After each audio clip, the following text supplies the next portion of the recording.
నేను ఒక రహస్యం చెప్తాను. నేను ఆశ్చర్యపోయాను. తూర్పుగోదావరి జిల్లాలో మల్లవరం అని ఒక క్షేత్రం ఉంది. అక్కడ సుబ్రహ్మణ్యుడు, ప్రత్యక్ష సుబ్రహ్మణ్యుడు, ఇంతలా పాము కోనేటిలో స్నానం చేసి శివలింగాన్ని చుట్టుకుని ఉంటుంది.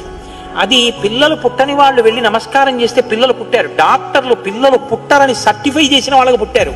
ముఖ్యమంత్రులు కూడా వెళ్ళారు పీఠాధిపతులు అక్కడికి. ఆ పాము కారణాంతరాల చేత శివలింగానికే తల కొట్టుకుని శరీరం వదిలితే ఇప్పుడు అలాగే ప్రతిష్ఠ చేశారు.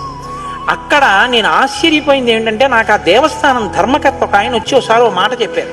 బిడ్డలు పుట్టరు అని డాక్టర్లు చెప్పేసినటువంటి వాళ్ళు సుబ్రహ్మణ్య షష్ఠి నాడు ఈ దేవాలయం వెనకాల పడుకుంటారు, వచ్చి బోర్లా పడుకుంటారు ఆడవాళ్ళు. వాళ్ళకి కునుకు పడుతుంది, కునుకు పట్టాక లేపేస్తాం.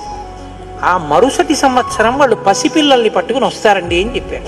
నాకు అపనమ్మకం కాదు, చూడాలనిపించింది. కాకినాడ నుంచి చాలా మందిని కలిసి సుబ్రహ్మణ్య భుజంగ స్తోత్రం చేశారు శంకర భగవత్పాదులు.